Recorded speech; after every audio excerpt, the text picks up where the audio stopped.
ఆంధ్రప్రదేశ్లో కొత్తగా 6 ఎయిర్పోర్ట్ల నిర్మాణానికి కేంద్ర ప్రభుత్వం ఓకే చెప్పింది. ఇందులో కాకినాడకు ఓ ఎయిర్పోర్ట్ మంజూరైంది.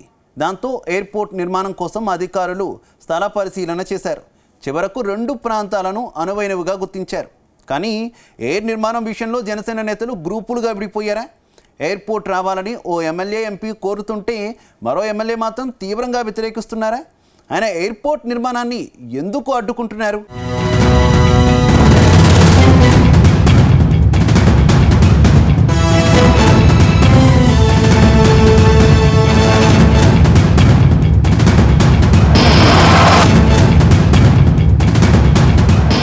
ఆంధ్రప్రదేశ్లో కొత్తగా 6 ఎయిర్పోర్టుల నిర్మాణానికి కేంద్రం గ్రీన్ సిగ్నల్ ఇచ్చింది. ఇందులో ఓ ఎయిర్పోర్టును కాకినాడ జిల్లా పరిధిలో ఏర్పాటు చేసేందుకు నిర్ణయించారు. ఇప్పటికీ తూర్పు గోదావరికి సంబంధించి రాజమండ్రి సమీపంలోని మధురైపూడిలో ఓ ఎయిర్పోర్టు ఉంది. దాంతో మరో ఎయిర్పోర్టును డిప్యూటీ సీఎం పవన్ కళ్యాణ్ ప్రాతినిధ్యం వహిస్తున్న గొల్లప్రోలు మండలంలో పెట్టాలని తొలుత భావించారు. అయితే అక్కడి రైతులు ఎయిర్పోర్టుకు భూములు ఇచ్చేందుకు ముందుకు రాలేదు. ఇక్కడ ఖరీదైన భూములున్నాయి. ఎకరం భూమి 90 లక్షల రూపాయలకు పైమాటి. ప్రభుత్వం అందులో సగం కూడా పరిహారం కింద ఇవ్వదు. దీంతో తాము భూములు ఇచ్చేది లేదని తెగేసి చెప్పారు. పైగా ఈ ప్రాంతంలో ఎత్తైన భవనాలు ఉండడం కూడా ఎయిర్పోర్టు నిర్మాణానికి ఇబ్బందిగా మారింది. ఈ నేపథ్యంలో కాకినాడ SEZ భూములను పరిశీలించారు. ఆ భూములు ఏమాత్రం సరిపోవు. పైగా వాటిని పరిశ్రమలకు కేటాయించారు. దీంతో ఎక్కడ భూములు ఉన్నాయని అధికారులు పరిశీలన మొదలుపెట్టారు.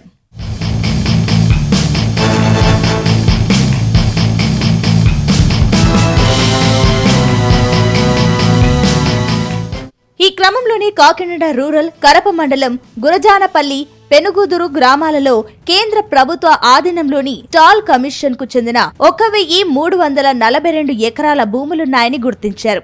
వీటిలో ఎయిర్పోర్టు ఏర్పాటు చేయాలని రైతులు, చుట్టుపక్కల ప్రాంతాల ప్రజలు కోరుతున్నారు. కేంద్ర ప్రభుత్వ భూములు కాబట్టి కొత్తగా భూసేకరణ చేయాల్సిన అవసరం ఉండదని అధికారులు కూడా అంగీకరిస్తున్నారు. గతంలో జగనన్న కాలనీ ఇళ్ల నిర్మాణం కోసం రాష్ట్ర ప్రభుత్వం కేంద్రం నుంచి 171 ఎకరాలు తీసుకుంది. అలాగే గ్రామ పంచాయతీకి ఎకరం, మరో స్థలాన్ని డంపింగ్ యార్డు కోసం కూడా కేటాయించారు. ప్రస్తుతం 1223 ఎకరాల స్టాల్ భూములను ఉప్పు పండించేందుకు రైతులకు స్టాల్ కమిషన్ లీజుకిచ్చింది. అటు రైతులు ఏడాదికి ఎకరానికి 145 రూపాయలు అద్దె, వార్షిక రుసుము 2420 రూపాయలు కలిపి 2565 రూపాయలు మాత్రమే చెల్లిస్తున్నారు. 1998 తర్వాత లీజు ముగిసిన భూములను స్టాల్ కమిషన్ తిరిగి లీజుకివ్వలేదు. అవి ఖాళీగానే ఉన్నాయి. అధికారికంగా 1223 ఎకరాలు లీజుకిచ్చినట్లు చెప్పినప్పటికీ కేవలం 200 ఎకరాల్లో మాత్రమే ఉప్పు పండిస్తున్నారు. అది కూడా వేసవి కాలం 4 నెలలు మాత్రమే పండుతుంది.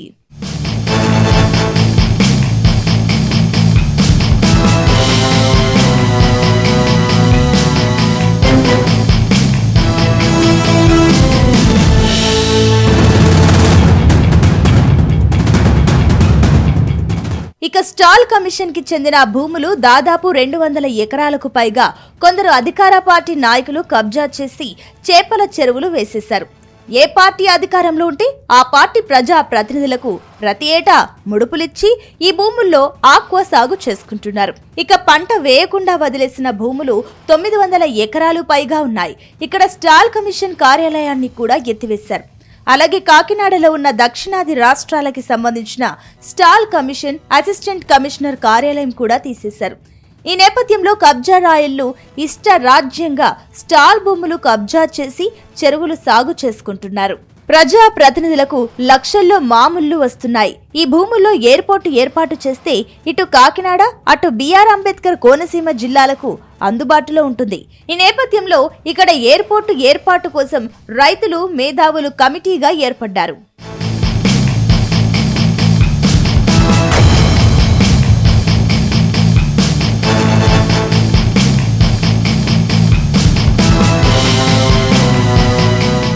అటు ఎవరైతే భూములు కబ్జా చేశారో వారు పై స్థాయిలో మేనేజ్ చేస్తున్నారు. మరోవైపు కాకినాడ ఎంపీ తంగెళ్ల ఉదయ శ్రీనివాస్, కాకినాడ ఎమ్మెల్యే వనమాడి కొండబాబు ఇక్కడ ఎయిర్పోర్టు కావాలని కోరుతున్నారు. అయితే కాకినాడ రూరల్ ఎమ్మెల్యే మాత్రం ఇక్కడ ఏర్పాటుకు అంగీకరించడం లేదని జన సైనికులే చెబుతున్నారు. స్టాల్ భూములు కబ్జా చేసి చెరువులు సాగు చేస్తున్న వారిలో జనసేనకు చెందిన నాయకులే ఉన్నారు. దీంతో రూరల్ ఎమ్మెల్యే అంగీకరించడం లేదని ఆరోపణలు వస్తున్నాయి. అంతకుముందు ఎయిర్పోర్ట్ ఏర్పాటు చేయాలని కోరుతూ ఇప్పటికే ఎయిర్పోర్టు సాధన కమిటీ ఎమ్మెల్యేలు, ఎంపీలతో పాటు ముఖ్యమంత్రి చంద్రబాబు, డిప్యూటీ సీఎం పవన్ కళ్యాణ్, కేంద్ర విమానయాన శాఖ మంత్రి కింజరపు రామ్మోహన్ నాయుడులకు వినతి పత్రాలు అందజేశారు. దాంతో జిల్లా కలెక్టర్ కూడా ఈ భూములలో ఏర్పాటుకు అనుకూలంగా ఉంటుందని నివేదిక పంపించినట్లు అధికార వర్గాలు వెల్లడించాయి.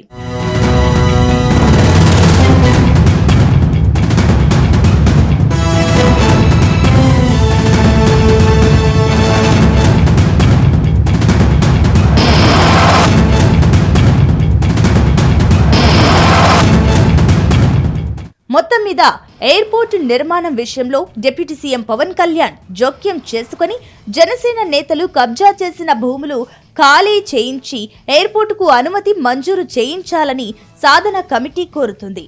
నిజంగా ఇక్కడ ఎయిర్పోర్టు వస్తే ఈ ప్రాంతం మొత్తం అభివృద్ధి చెందుతుంది. కాకినాడకు కేవలం 10 కిలోమీటర్లు, కోనసీమ జిల్లాకు 15 కిలోమీటర్ల పరిధిలో ఈ భూములున్నాయి. ఈ భూములకు దగ్గరలో రోడ్డు, రైలు, జల రవాణా సౌకర్యాలు ఉన్నాయి. దీంతో ఈ భూములలో ఎయిర్పోర్టు ఏర్పాటు చేయాలని ఒత్తిడి పెరుగుతుంది. అదే సమయంలో వందల ఎకరాలు కబ్జా చేసిన వారు అడ్డుకునేందుకు ప్రయత్నాలు చేస్తున్నారు. తమ పార్టీ నాయకుల కబ్జాను పవన్ కళ్యాణ్ ఏ కోణంలో చూస్తారు? ముఖ్యమంత్రి, ఉప ముఖ్యమంత్రి కలిపి ఇక్కడ ఎయిర్పోర్టు అంగీకరిస్తారా అని వేచి చూడాల్సిందే.